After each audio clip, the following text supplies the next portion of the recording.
Hello সবাইকে, সবাই কেমন আছেন? আশা করি সবাই অনেক ভালো আছেন। তো যাই হোক মৌসুমী এন্টারটেইনমেন্টের আরও একটি নতুন মিনি ব্লগে সব্বাইকে অনেক, অনেক স্বাগতম। আর হ্যাঁ, অনেকেই হয়তোবা বুঝতে পেরেছেন এই ভিডিওটা কিসের বা এত সবজি, শাক এগুলোই বা কিসের। হ্যাঁ, যারা না বুঝতে পারছেন তাদেরকে বলছি এই ভিডিওটা মূলত ছিল চৈত্র সংক্রান্তির ভিডিও। চৈত্র সংক্রান্তিতে আমাদের এখানে বিভিন্ন রকমের শাকসবজি দিয়ে একটা নিরামিষ তরকারি রান্না করা হয়। অনেকেই এটাকে আবার তিতার ঝোলের তরকারি বলে। এখানে তিতা শাক থেকে শুরু করে বিভিন্ন রকমের সবজি দিয়ে এটা রান্না করা হয়। তবে হ্যাঁ, এটা কিন্তু খেতে অসাধারণ।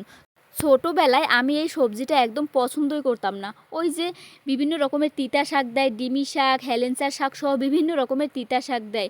করলা শাকও দেয়। হায় রে! কি তিতা লাগতো!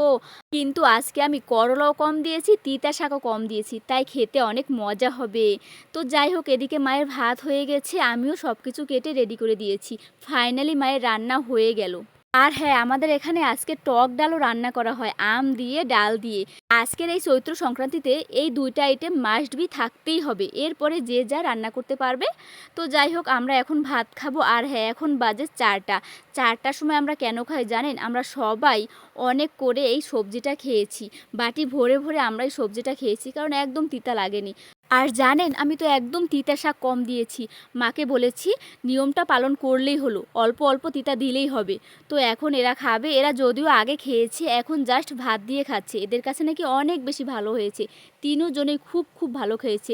আর হ্যাঁ, আপনারা অবশ্যই কিন্তু কমেন্ট করে জানাবেন, আপনারা এই সবজিটা রান্না করে খান কিনা চৈত্র সংক্রান্তিতে। তো যাই হোক সবাই অনেক বেশি ভালো থাকবেন, সুস্থ থাকবেন। টাটা।